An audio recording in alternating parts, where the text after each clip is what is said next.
जय हिंद।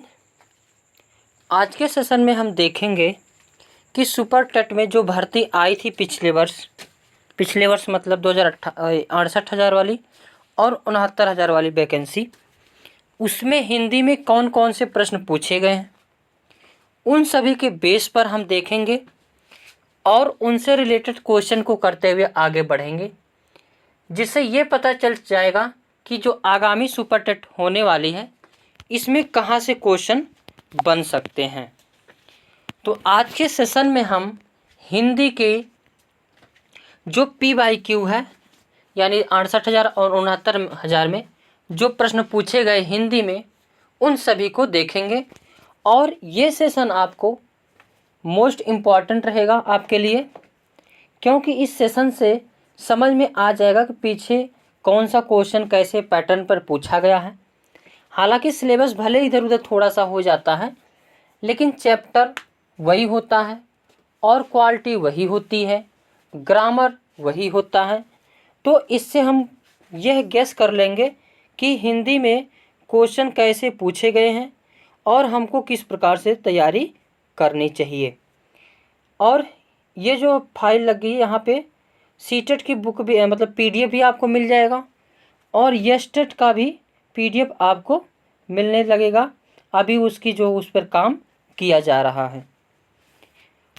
तो इस सेशन को हम स्टार्ट करते हैं।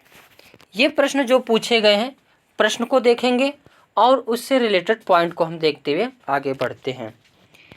एक प्रश्न पूछा गया था कि जो व्याकरण जानता है वाक्यांश के लिए एक शब्द, यानी एक शब्द से मतलब कई वर्डों को लेकर के एक शब्द में क्या कहा जाता है, ऐसे भी प्रश्न पूछे गए थे। हालांकि मैं बता दूं ये सारे क्वेश्चन जो PYQ सुपर टेट में पूछे गए हैं। तो जो व्याकरण जानता उसे क्या कहते हैं, वैज्ञानिक नहीं, बहुज्ञ नहीं, शास्त्रज्ञ शास्त्र को जानने वाले को शास्त्रज्ञ कहते नहीं, व्याकरण होगा, क्या होगा, व्याकरण होगा, यानी जो व्याकरण को जानता है उसे हम व्याकरण कहते हैं। अगला क्वेश्चन है पत्रिका से संबंधित प्रश्न है। यह प्रश्न पूछा गया था कि सरस्वती पत्रिका के संपादक कौन हैं, सूर्यकांत त्रिपाठी निराला हैं कि महावीर प्रसाद द्विवेदी हैं या भारतेंदु हरिश्चंद्र हैं या बाल मुकुंद गुप्त हैं। अब बताओ इनमें से कौन है। इससे पहले मैं आपको सारी पत्रिका जितनी हैं महत्वपूर्ण सुपर टेट के लिए उसको देखते हैं। अब सरस्वती पत्रिका के संपादक कौन है, यहाँ पे प्रश्न पे ही पूछ लिया है, सरस्वती संपादक ही पूछ लिया है, तो पहला ही पॉइंट मिल गया। सरस्वती पत्रिका के संपादक महावीर प्रसाद द्विवेदी हैं। अगर हिंदी प्रदीप पत्रिका कहाँ से प्रकाशित होती थी ये पूछ लेगा तो इलाहाबाद से प्रकाशित होती थी। हिंदी का पहला पत्र कौन सा है, तो उदंड मार्तंड है। कौन सा, अगर हिंदी का पहला कहेगा तो उदंड मार्तंड है और भारत का पहला कहेगा तो बंगाल गजट। कौन सा, बंगाल गजट है। भारत का पहला पत्रिका बंगाल गजट और हिंदी का पहला पत्रिका कहेगा तो उदंड मार्तंड। और जो हिंदी पत्रिका थी इसके संपादनकर्ता कौन है, तो बालकृष्ण भट्ट हैं। भारतेंदु युग में निकलने वाली पत्रिका किस युग में, जो भारतेंदु युग में निकलने वाली पत्रिका युग में है। कवि वचन सुधा जो पत्रिका एक कौन मतलब किसने निकाला, तो हिंदी प्रदीप। सुधा पत्रिका के संपादक दुलारे लाल भार्गव हैं। कल्याण पत्रिका का संपादक कहाँ से होती थी, तो गीता प्रेस से। हंस पत्रिका के संपादक प्रेमचंद पहले थे और अमृत राय। मतवाला पत्रिका के संपादक महादेव प्रसाद सेठ हैं। भारत पत्रिका के संपादक नंद दुलारे वाजपेयी हैं। हिंदी नवजीवन पत्रिका के संपादक महात्मा गांधी हैं। कर्मवीर पत्रिका के संपादक माखनलाल चतुर्वेदी हैं। भारत मित्र पत्रिका के संपादक अंबिका प्रसाद वाजपेयी हैं। धर्मयुग, ये भी इम्पोर्टेंट है, पत्रिका के संपादक धर्मवीर भारती हैं। लोकनायक पत्रिका के संपादक भीमराव अंबेडकर जी हैं। बहिष्कृत भारत पत्रिका के लेखक संपादक भीमराव अंबेडकर। हंस पुनर्प्रकाशन का संपादक किसने किया था, यानी पुनः प्रकाशन, तो राजेंद्र यादव। कादम्बनी पत्रिका के संपादक विष्णु नागर हैं। नया प्रतीक पत्रिका के संपादक अज्ञे महोदय हैं। भारत मित्र पत्रिका के संपादक बाल मुकुंद हैं। नई कविता पत्रिका के संपादक जगदीश गुप्त हैं। सम्मेलन पत्रिका के संपादक गिरिजा कुमार घोष हैं। बहुवचन पत्रिका के संपादक अशोक मिश्र महोदय हैं। हिंदुस्तान पत्रिका के संपादक मदन मोहन मालवीय जी हैं। नेक्स्ट क्वेश्चन पूछा गया था, चिदम्बरा पर ज्ञानपीठ पुरस्कार किसे मिला था, तो इसका भी देख लेते हैं। अगर कहेगा पहला ज्ञानपीठ पुरस्कार प्राप्त करने वाले कौन कवि हैं, तो सुमित्रानंदन पंत जी हैं। और जो है ज्ञानपीठ पुरस्कार पहली बार कब दिया गया था, तो 1968 ईस्वी में। और ये जो ज्ञानपीठ पुरस्कार पाए थे सुमित्रानंदन पंत जी, किस पर पाए थे, तो चिदम्बरा पर पाए थे। आपको इसका भी वीडियो इसी यूट्यूब चैनल पर फुल मिल जाएगा, वहाँ से कंप्लीट देख सकते हैं। महादेवी वर्मा को किस कृति पर ज्ञानपीठ पुरस्कार मिला था, तो यामा पर। और इनको कब मिला था, तो 1982 ईस्वी को। अगर पहली बार संपूर्ण साहित्य पर ज्ञानपीठ पुरस्कार कब से दिया जाने लगा, ये भी प्रश्न पूछता है, तो 1992 ईस्वी से। और किसको मिला है, तो नरेश मेहता को। अगर पूछेगा 2017 का किसे ज्ञानपीठ पुरस्कार मिला, तो कृष्णा सोबती को। अगर 2005 का पूछेगा तो कुंवर नारायण जी को। तो इसमें कौन सा ऑप्शन सही हो जाएगा, क्या पूछा है, चिदम्बरा पर ज्ञानपीठ पुरस्कार किसे मिला है, तो मैथिली शरण गुप्त है ही नहीं। अयोध्या सिंह उपाध्याय को मिला था साहित्य अकादमी पुरस्कार, जो कितनी नाव में कितनी बार पर। बाल मुकुंद है ही नहीं, तो इसमें बी ऑप्शन जो है सुमित्रानंदन जी को ज्ञानपीठ पुरस्कार 1972 ईस्वी में होगा, कितना 1968 ईस्वी में पहली बार पाए थे। इसमें कौन सा ऑप्शन सही हो जाएगा, B option is the correct answer. अगला क्वेश्चन है, महान शब्द में तो प्रत्यय जोड़ने से शब्द कौन सा बनेगा। प्रत्यय से भी एक क्वेश्चन पूछा गया था, तो प्रत्यय क्या होता है, और एक होता है उपसर्ग, एक होता है प्रत्यय। इनके बारे में भी डिटेल्स, हाँ, एक होता है उपसर्ग और एक होता है प्रत्यय। प्रत्यय के कितने प्रकार हैं, तो 2 प्रकार हैं। कौन कौन सा है, तो एक होता है कृत प्रत्यय, एक होता है तद्धित प्रत्यय। सबसे पहले जान लेते हैं प्रत्यय क्या है। तो शब्दों के अंत में जुड़ करके शब्दों का नया एक अर्थ प्रदान कर देता है, उसे हम प्रत्यय कहते हैं। प्रत्यय 2 प्रकार से होता है। कृत प्रत्यय यानी क्रिया अथवा धातु के साथ लगने वाले प्रत्यय से बनने वाला नया शब्द क्या कहलाता है, कृत प्रत्यय शब्द कहलाता है। और तद्धित प्रत्यय होता है संज्ञा, सर्वनाम तथा विशेषण शब्दों के अंत में लगने वाले प्रत्यय को तद्धित प्रत्यय कहते हैं। एक प्रश्न यहाँ से ही पूछा गया था, आगे अभी आपको दिखाते हैं। और अगर कृत प्रत्यय कहेगा तो जैसे भूल प्लस अक्कड़ बराबर भूलक्कड़, पी प्लस अक्कड़ बराबर पियक्कड़, खाने प्लस वाला बराबर खाने वाला। तो ये सारे क्रिया या मूल धातु हैं। तो इसमें क्या धातु हैं, तो इसमें अक्कड़ प्रत्यय लगा, इसमें अक्कड़ प्रत्यय, इसमें वाला प्रत्यय। तद्धित प्रत्यय में जैसे लघु प्लस उत्तम बराबर नहीं, लघु प्लस तम बराबर लघुत्तम, गुड़ प्लस वान बराबर गुणवान, जटिल और रसोई प्लस या बराबर रसोइया। अगला क्वेश्चन पूछा है, महावीर प्रसाद द्विवेदी ने आदिकाल को क्या संज्ञा दी है। अब यहाँ से आदिकाल को कई लोगों ने कई चीज़ बोला है, तो सभी लोगों ने क्या क्या बोला है उसके बारे में हम देखते हैं। तो पहले हम इसको देख लेते, फिर अभी अपने आप आंसर आ जाएगा। आदिकाल को नामकरण करने वाले विद्वान, आचार्य हजारी प्रसाद द्विवेदी ने आदिकाल को आदिकाल कहा है। आचार्य रामचंद्र शुक्ल ने आदिकाल को वीरगाथा काल कहा है।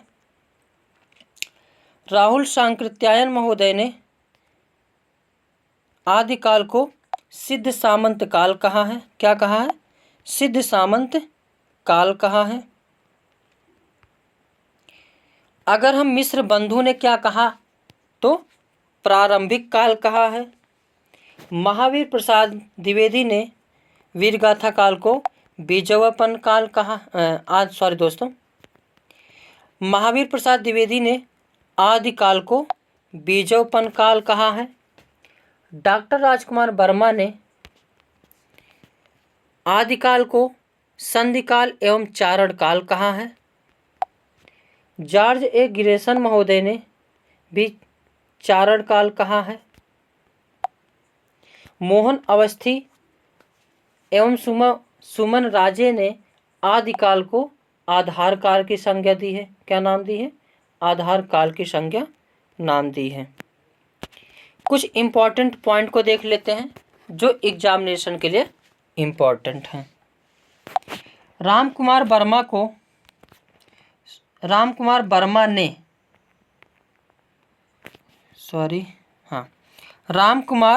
वर्मा ने स्वयंभू को हिंदी का प्रथम कवि माना है। तो हिंदी का प्रथम कवि रामकुमार वर्मा ने किसे माना है? स्वयंभू को। और चंद्र शर्मा गुलेरी ने राजा मुंज को हिंदी का प्रथम कवि माना है। डॉक्टर बच्चन सिंह ने विद्यापति को हिंदी का प्रथम कवि माना है। डॉक्टर हजारी प्रसाद द्विवेदी ने अब्दुल रहमान को हिंदी का प्रथम कवि माना है। और सबसे ऑथेंटिक इनका माना जाता है आचार्य रामचंद्र शुक्ल जी का। आचार्य रामचंद्र शुक्ल ने चंद्रवरदाई को हिंदी का प्रथम कवि माना है। जो यही प्रश्न पूछा जाता है तो इन्हीं को लगा के आना रहता है। अगला, आचार्य रामचंद्र शुक्ल ने कबीर दास पर स्वतंत्र रूप से कोई टिप्पणी नहीं की है। गुरुदेव नानक का जन्म स्थली कहाँ पर है? तो तलवंडी ग्राम में है। सूफी प्रेमाख्यानक रचनाओं की भाषा कौन सी है? तो अवधी है। अमीर खुसरो को सूफी मुक्त काव्य का प्रथम रचयिता माना जाता है। अवधी और ब्रज भाषा दोनों में रचना करने वाले कवि कौन है? तो स्वामी तुलसीदास है। ये प्रश्न पूछा जाता है। और स्वामी तुलसीदास को जातीय कवि भी कहा जाता है। अगला क्वेश्चन जो सुपर टेट में पूछे गए थे, हिंदी शब्द किस भाषा से लिया गया है? ये प्रश्न पूछा है। तो ऑप्शन जो है इसमें है संस्कृत, फारसी, हिंदी, अरबी। इसमें से कौन सा सही होगा? तो इनके बारे में भी थोड़ा हम डिटेल से देखते हैं और आगे फिर अपने आप आंसर आ जाएगा। अगर बात करें हिंदी भाषा की उत्पत्ति कब हुई है तो 1000 ईस्वी के आसपास हुई है। और हिंदी जो है भारोपी भाषा परिवार की भाषा। प्रश्न ये भी पूछा जाता है हिंदी किस भाषा परिवार की भाषा है? तो भारोपी। और इसकी उत्पत्ति कब हुई थी है तो 1000 ईस्वी। और अगर पूछेगा हिंदी किस भाषा का शब्द है, जो प्रश्न में यही पूछा गया है, तो कौन सा हो जाएगा? हिंदी फारसी भाषा का शब्द है। और हिंदी का जन्म कैसे हुआ, तो संस्कृत भाषा के सिंधु शब्द से हुआ है। अगर हम बात करें, जो आर्य लोग आए थे, भारत में बसे थे, वो सप्त सिंधु प्रदेश में बसे थे। यानी जो सिंधु घाटी सभ्यता है, भारत का उत्तरी ऊपर वाला बिंदु, यहाँ पे ही बसे थे। और यहाँ पे बसे, सिंधु नदी के किनारे बसे थे। तो ईरान वाले, अफगान उधर वाले जो है, इनको फारस जो है सिंधु सा को सब हा बोलते हैं। तो सिंधु को बदलते बदलते नाम क्या हो गया, हिंदू हो गया। आगे है, कुछ आर्टिकल को देख लेते हैं। आर्टिकल 351 में संस्कृत, तमिल, तेलुगु, कन्नड़, मलयालम और ओडिसी यानी शास्त्रीय भाषाओं का, किसका, शास्त्रीय भाषाओं का जिक्र है। शास्त्रीय भाषा कितनी है, तो 6 हैं। कौन कौन सी, तमिल, तेलुगु, कन्नड़, मलयालम और ओडिसी। आर्टिकल 350 क्या है, तो मातृभाषा की बातें करता है। यानी प्राथमिक स्तर पर मातृभाषा में शिक्षा देनी चाहिए, से संबंधित कौन सा आर्टिकल है, 350 आर्टिकल 210 में क्या है, तो विधानमंडलों में प्रयुक्त होने वाली भाषा का उल्लेख है। अगर हिंदी दिवस पूछेगा कब मनाया जाता है, तो 14 सितंबर को।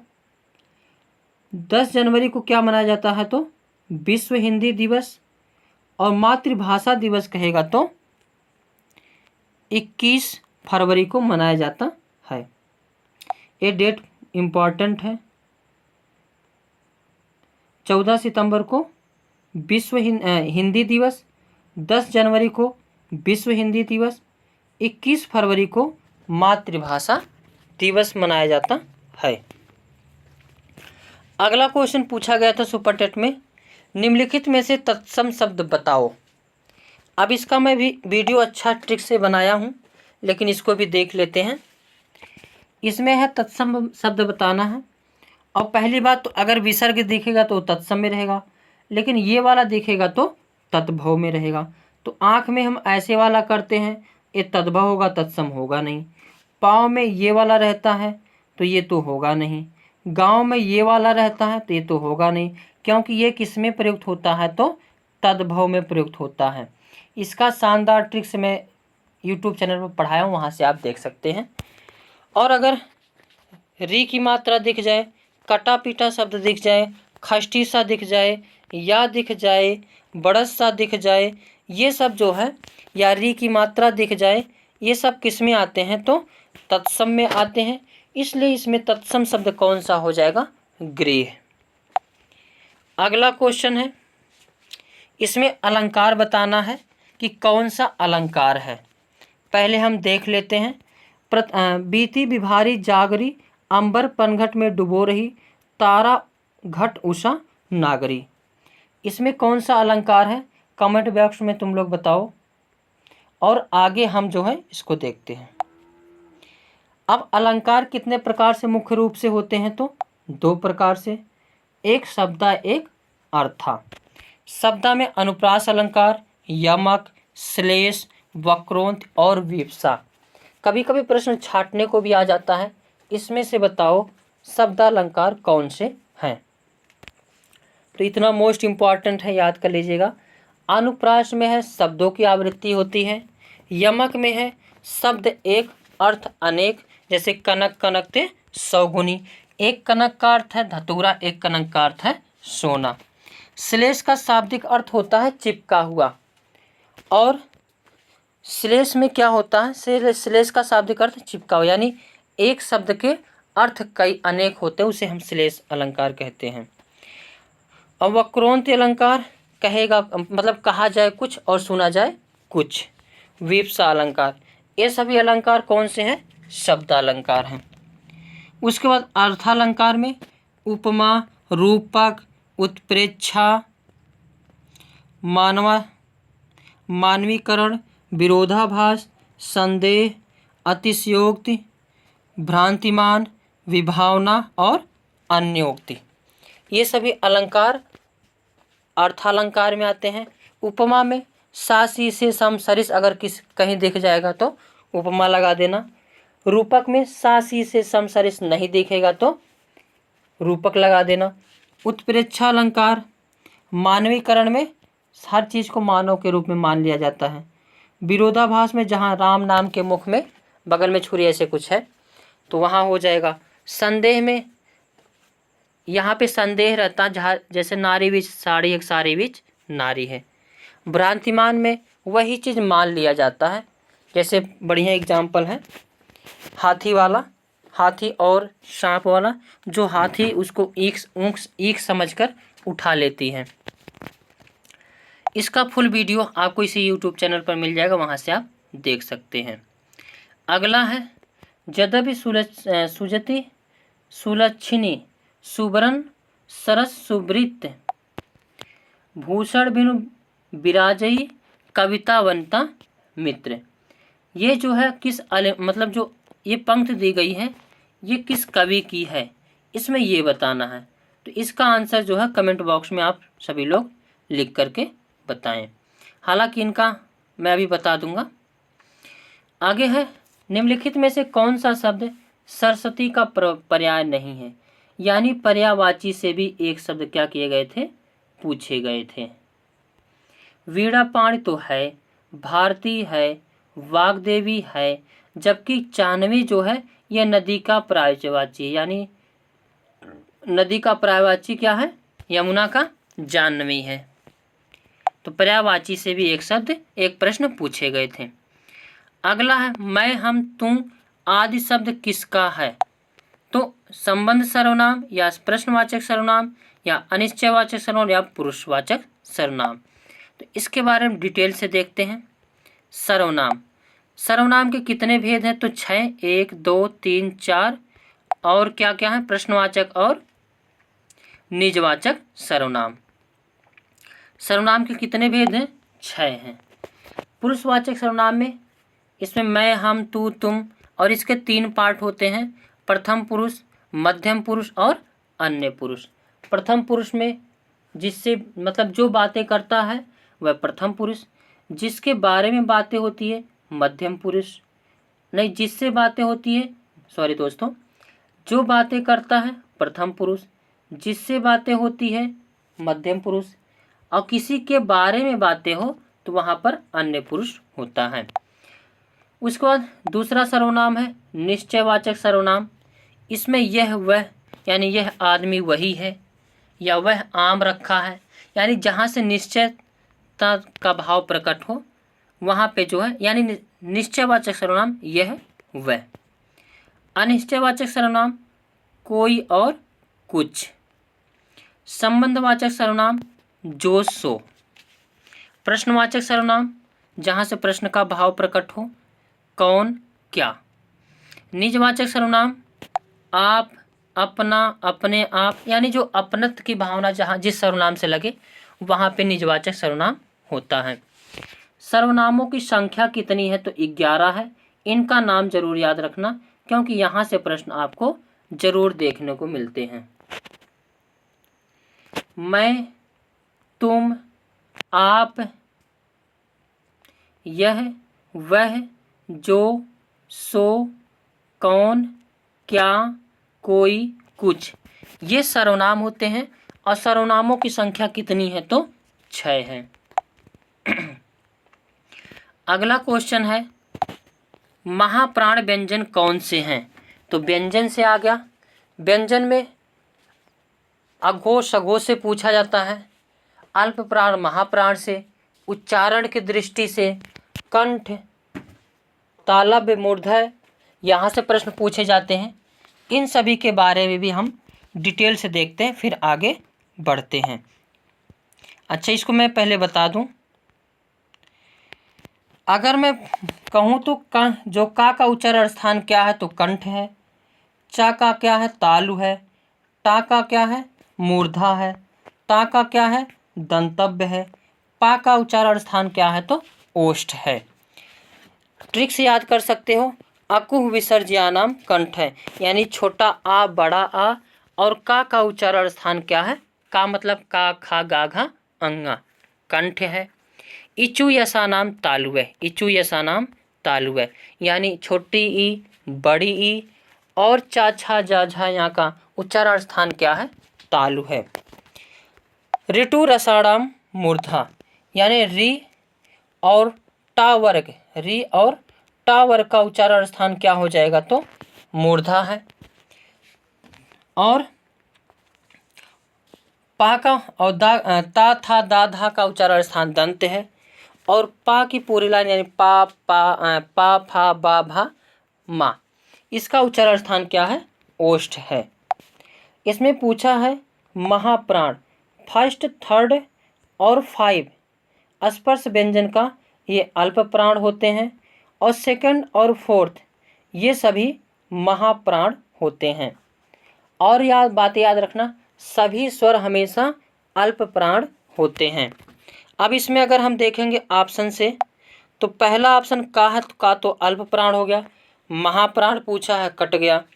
खा तो महाप्राण है, छा भी महाप्राण है, ठा भी महाप्राण है, था भी प्रमाण है, महाप्राण है, और फा भी। तो इसमें B option is the correct answer हो जाएगा। अगला क्वेश्चन है, तुम मांसहीन, तुम रक्तहीन है, अस्थ शेष तुम अस्थहीन, तुम शुद्ध बुद्ध आत्मा केवल, हे चिरपुरार है चिरनवीन। उपर्युक्त पंक्तियों में कौन सा अलंकार है? इसमें हो जाएगा मानवीकरण। कौन सा हो जाएगा? मानवीकरण।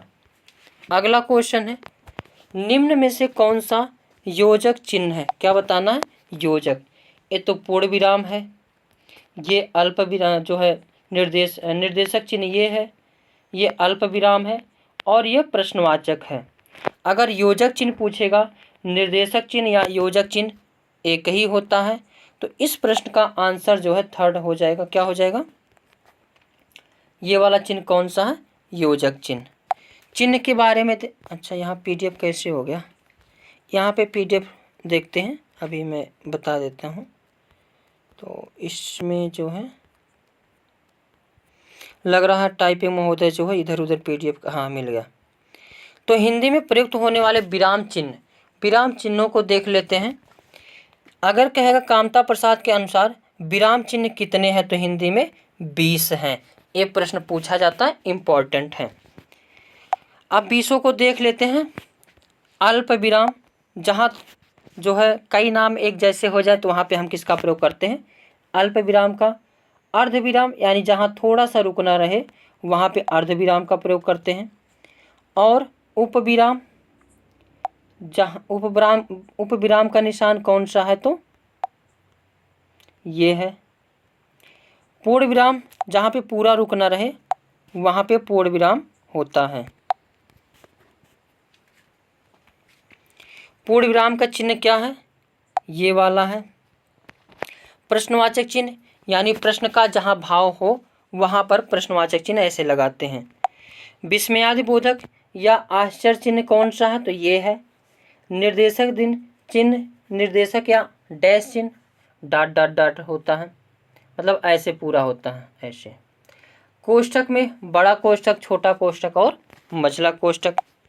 हंस पद या त्रुटि विराम या त्रुटि बोधन चिन्ह ये है, मतलब कोई शब्द गलत हो जाता है या छूट जाता है तो उसको हंस पद द्वारा लिखते हैं यहाँ पे। ब्यूरर चिन्ह का ये निशान है और पाद चिन्ह का ये निशान है। लाघव चिन्ह या संक्षेप सूचक चिन्ह, जहाँ पे किसी का नाम शार्ट में लिखना हो वहाँ प्रयोग करते हैं। और पुनरुक्त सूचक चिन्ह ये हैं।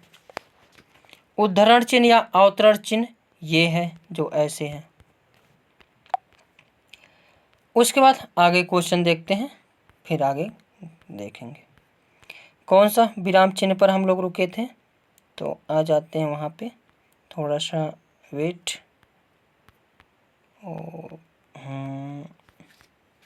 विराम चिन्ह। उसके बाद थोड़ा सा पीडीएफ, ये एक क्वेश्चन यहाँ से पूछा था तो आगे देखते हैं। पूछा है बुद्धिमान शब्द किस संवर्ग में है, ये बताना। तो बुद्धिमान शब्द किस में है? तो बुद्धि से बुद्धिमान बना है तो ये विशेषण हो जाएगा। अगला क्वेश्चन है, कवि का स्त्रीलिंग क्या होता है? तो कवयित्री होता। क्या होता है? कव इत्री। एक शुद्ध शब्द से भी प्रश्न पूछे जाते हैं, तो सारा मैं अपने इसी यूट्यूब चैनल पर आपको करा देंगे, निश्चिंत रहिएगा। ये जो प्रश्न पूछे गए थे ऊपर 69,000 वाले में थे, अब आते हैं 68,000 वाले। 68,500 में जो शिक्षक भर्ती आई थी उसमें कौन कौन से प्रश्न पूछे गए थे उसको देखते हैं। हालांकि इसमें बीच में हम रस छोड़ दिए, थोड़ा सा इसको एक बार देख लो। श्रृंगार रस के जो अस्थाई भाव होते हैं क्या होते हैं? रति। करुण रस के अस्थाई भाव क्या होते हैं? तो शोक। वीर रस के अस्थाई भाव क्या होते हैं? तो उत्साह। हास्य रस के अस्थाई भाव क्या होते हैं? तो हास्य। रौद्र रस के अस्थाई भाव क्या होते हैं? तो क्रोध होता है। विभत्स के अस्थाई भाव घृणा। भयानक के अस्थाई भाव भय। अद्भुत रस के अस्थाई भाव आश्चर्य। शांत रस के अस्थाई भाव निर्वेद। वात्सल्य का अस्थाई भाव वत्सलता। भक्ति रस के अस्थाई भाव भगवत विषयक। अब आगे क्वेश्चन, ये सब तो हमने देख लिया। अब 68,500 में जो भर्ती हुई थी उसमें कौन कौन से प्रश्न पूछे गए थे उसको हम देखते हुए आगे बढ़ते हैं।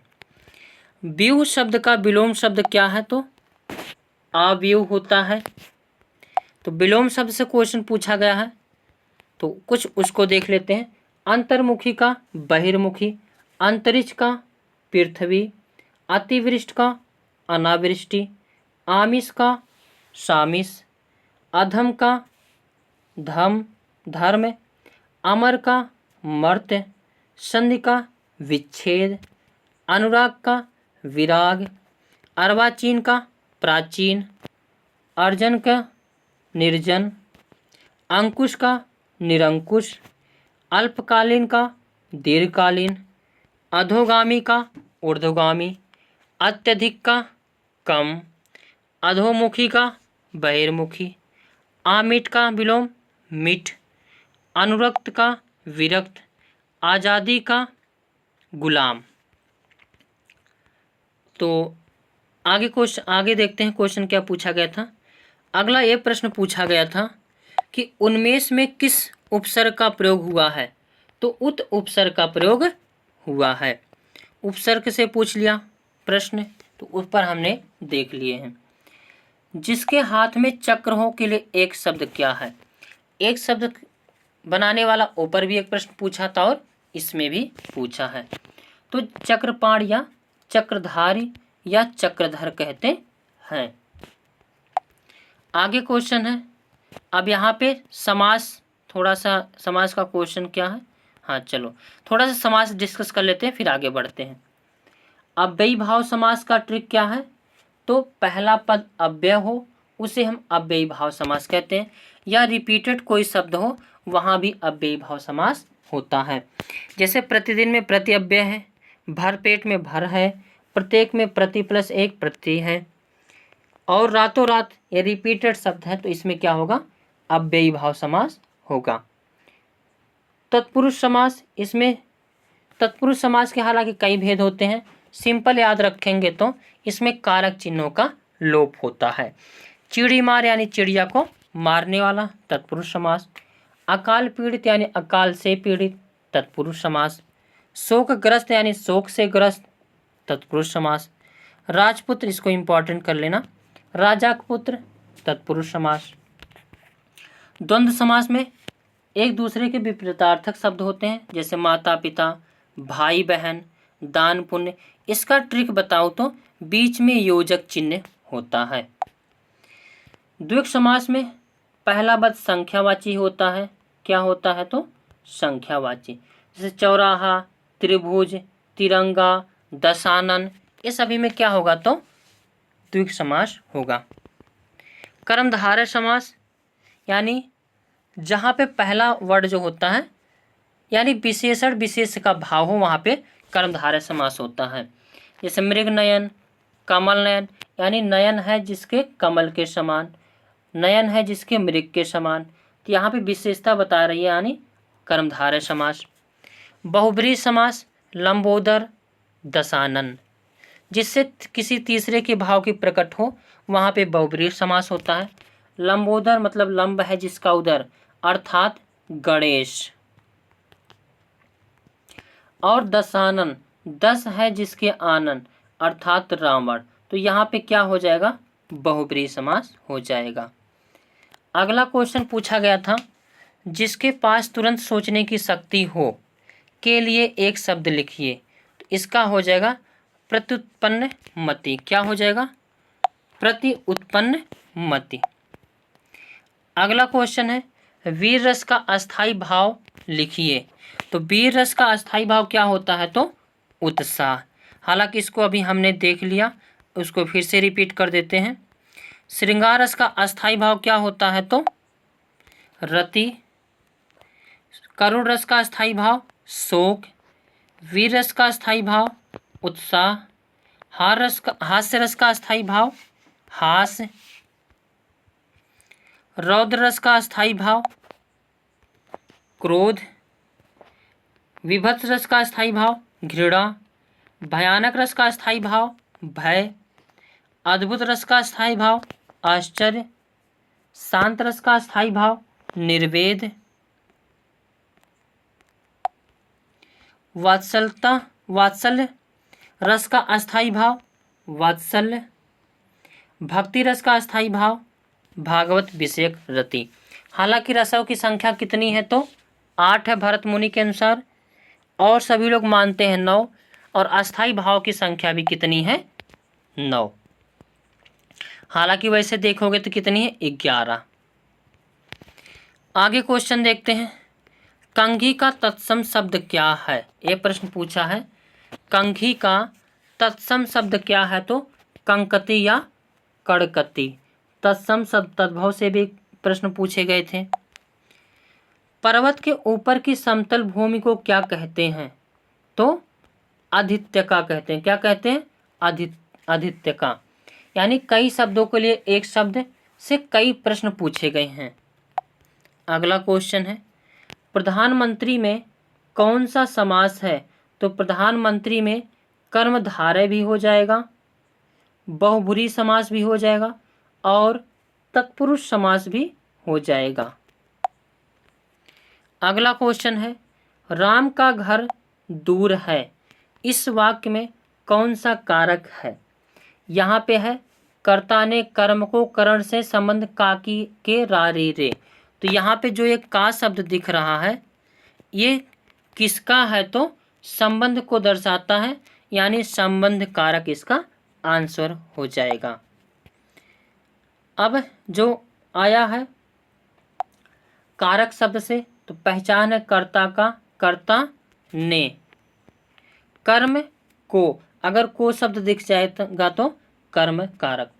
करण से, यानी अगर से या के द्वारा दिखेगा तो यहाँ पे करण हो जाएगा। को या के लिए दिखेगा तो संप्रदान हो जाएगा, संप्रदान कारक। और अगर से शब्द दिखेगा लेकिन अलगाव का भाव प्रकट हो, तो वहाँ पे अपादान हो जाएगा, जैसे पेड़ से पत्ते गिरते हैं।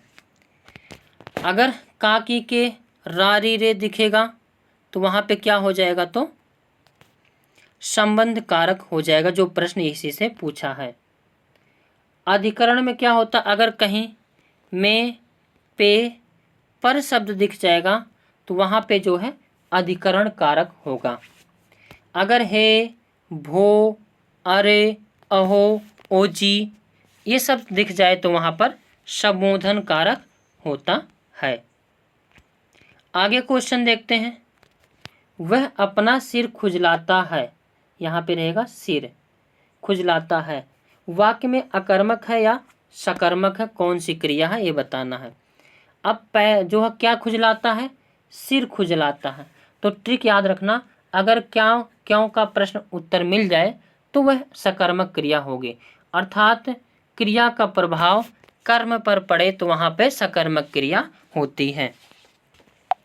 क्रिया से प्रश्न है, तो इससे भी हमने बनाया था, अभी देखते हैं यहाँ पे। हाँ, नाम। तो एक प्रश्न पूछा जाता, नाम बोधक क्रिया क्या है। तो संज्ञा अथवा विशेषण शब्दों के साथ बनने वाली क्रिया क्या कहलाती है, तो नाम बोधक क्रिया कहलाती है। विनाश करना, पसंद करना, लाठी मारना, सुखी रहना, दुखी रहना, ये सब कौन सी क्रिया है? तो नाम बोधक क्रिया है। नाम धातु क्रिया कौन सी है? तो संज्ञा अथवा सर्वनाम या विशेषण के शब्दों से मिलकर बनने वाली क्रिया क्या कहलाती है? तो नाम धातु क्रिया कहलाती है। जैसे लात से लतियाना, बात से बतियाना, हाथ से हथियाना, शर्म से शर्माना, एक कौन सी क्रिया है? तो नाम धातु क्रिया है। आगे क्वेश्चन देखते हैं। अश कहि कुटिल भई उठ ठाड़ी, मानव रोष तरंगड़ बाणी में मानव के द्वारा कौन सा अलंकार बनता है? अब अलंकार में देख लेते हैं। अलंकार का पीडीएफ जो है यहाँ पे महोदय नहीं पढ़ा है क्या? अच्छा, अलंकार ऊपर हम लोग देखे थे, हालांकि मैं इसमें बता देता हूँ आप सभी को। सॉरी, हाँ आगे। तो अगर कहीं भी प्रश्न, अगर कहीं भी अलंकार में शब्द दिख जाए, मनु, कौन सा? मनु, मानो, जनु, जानो, अगर ये शब्द दिख जाए तो वहाँ पे उत्प्रेक्षा अलंकार होता है। तो यहाँ पे मानव शब्द है, मानव शब्द दिख गया, इसलिए यहाँ पर कौन सा अलंकार होगा? तो उत्प्रेक्षा अलंकार हो जाएगा। अगला क्वेश्चन है, काला सागर में कौन सी संज्ञा है? सागर कैसा है? काला है, और एक सागर का पार्टिकुलर नाम है, तो यहाँ पे व्यक्तिवाचक संज्ञा हो जाएगी। अगला अब देख लेते हैं संज्ञा। तो संज्ञा कितने प्रकार से होती है? तो 5 प्रकार हैं।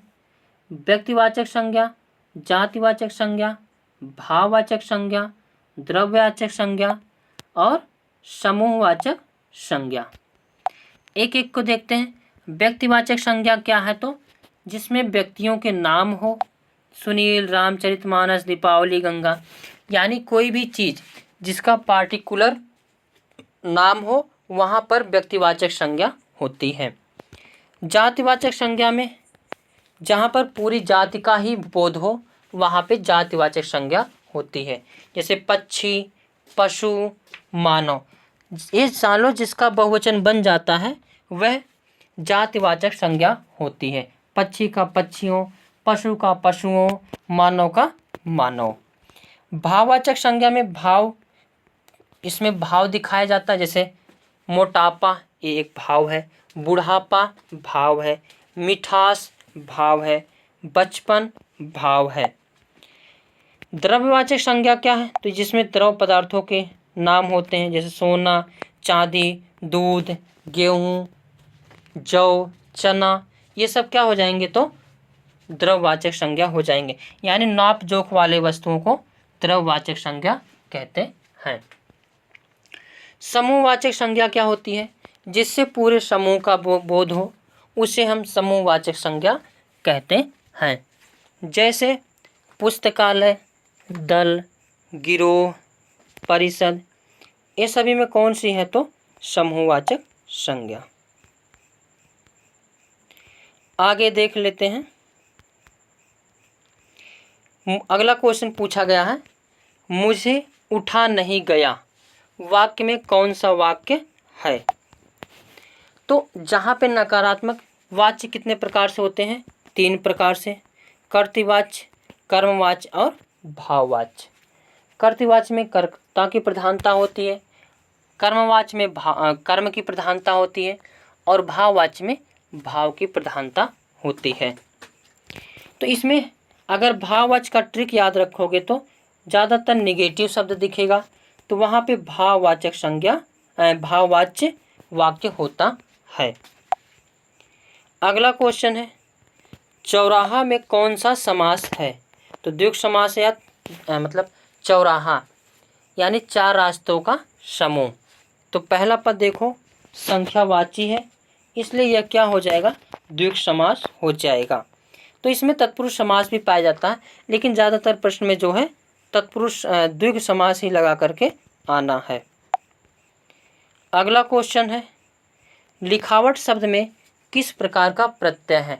लिख यानी क्रिया है, तो यहाँ पे कौन सा प्रत्यय हो जाएगा, कृत प्रत्यय हो जाएगा। प्रत्यय दो प्रकार से हैं, एक कृत एक तद्धित।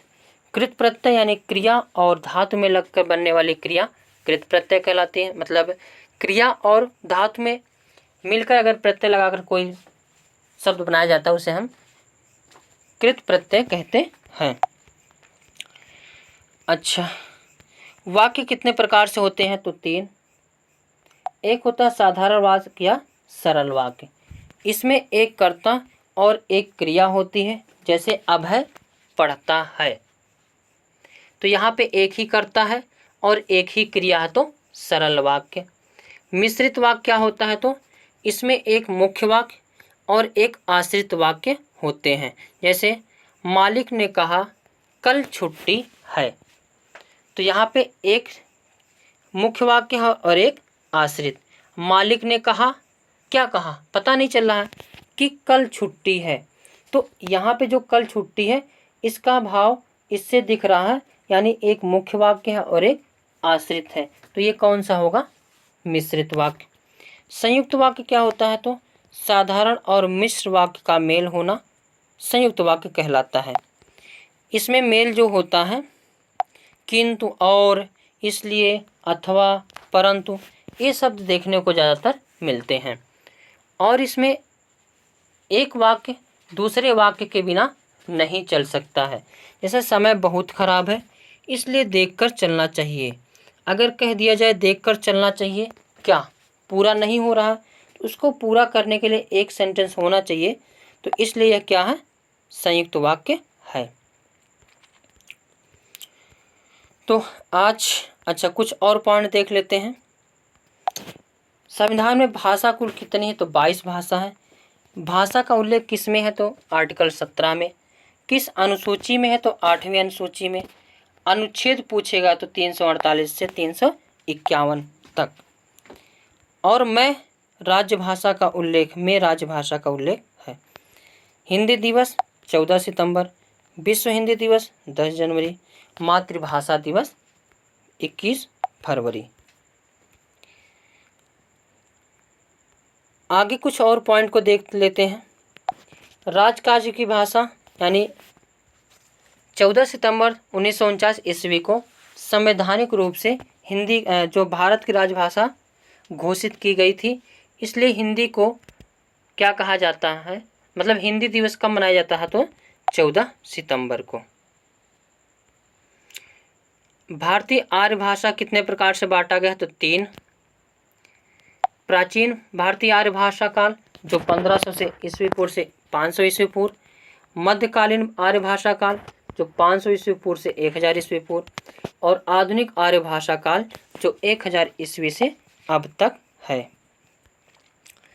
तो सुपर टेट की जो बुक हम अभी उस पर काम चल रहा है, तो आपको कुछ दिनों बाद जो उसकी बुक या PDF आपको प्रोवाइड की जाएगी। तो आज के सेशन कैसा लगा, अच्छा लगा हो तो लाइक शेयर कमेंट करना ना भूलें।